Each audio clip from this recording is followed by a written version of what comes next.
MzeroA Online Ground School is day 9 of the 31-day Safer Pilot Challenge.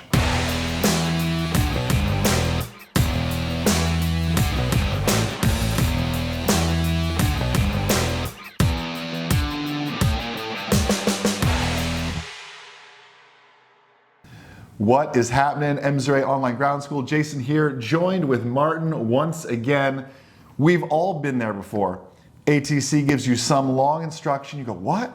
Huh? Or my favorite one, Martin, you know this as a flight instructor, you're like, save me. Your student's like, please bail me out of this one as well. Right. That happens. We do that as instructors. That's our job as well.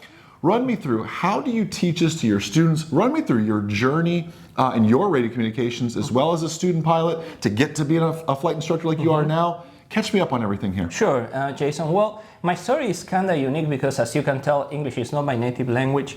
And even for Native American speakers, having to understand ATC and all the phraseology and the technicisms that are included on each instruction is very hard. It can be very difficult.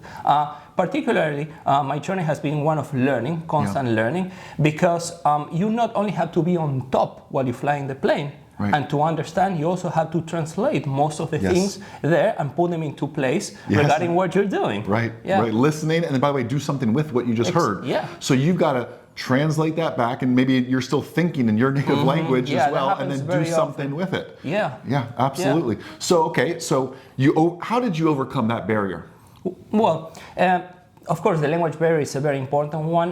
What I did and what I like to teach to my students nowadays is try to have a piece of paper or something to write down. And when you receive a very complex instruction that includes several instructions nested in a long sentence, try to break it apart in small pieces and try to stay ahead and think, what's the next thing that I have to do? Like prioritizing, a way of prioritizing. I get it. Give me an example. What does that long radio call sound like, and how would you really chunk that up to make it more manageable? Yeah, well, this is a typical example when we're flying casually and we're about to get to the airport area of the airport that we're going to practice landings, for example. And then we report 3 miles. So you report, we are 3 nautical miles to the southeast. And then the tower tells you something like, all right, enter on a left downwind, you are following the traffic on the opposite base, number 3, clear for the option runway 12. And you go like, huh?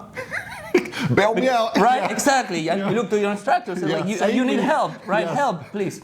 So when that happens, don't be scared to ask for clarification. The ATC controllers, they're there to work with us. That's something that I like to say. They're not working for us. Nobody works for anyone. They're working with us. They want us to get there safe and sound and land the plane or whatever else we want to do. So ask for clarification, and sometimes those technicisms that are used in the ATC world may not be suited for us. So we can ask them very politely if they can give or paraphrase whatever they told us, and they will be more than likely to help us with that.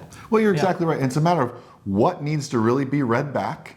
And how to structure that radio call. Not everything in that radio call needs to be read back. And one thing I always teach on a read back like that is to end with who you are. End with your tail number. That's very important. You will never forget who you are. 23 Mike Zulu. It is plastered right in front of me. But I will forget, report 3 miles southeast for a left downwind runway 36. You're going to forget those sort of things.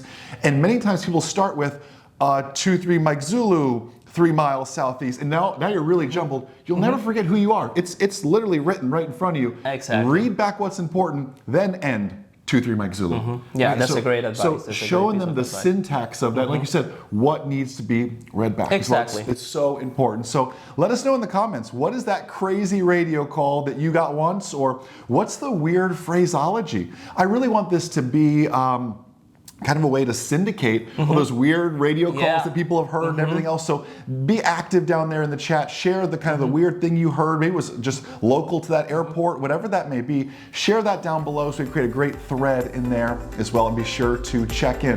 Well, I look forward to seeing you tomorrow for day 10. In the meantime, have a blessed, abundant, outstanding rest of your day. And most importantly, remember, the good pilot is always learning. Have a great day, everybody. We'll see you.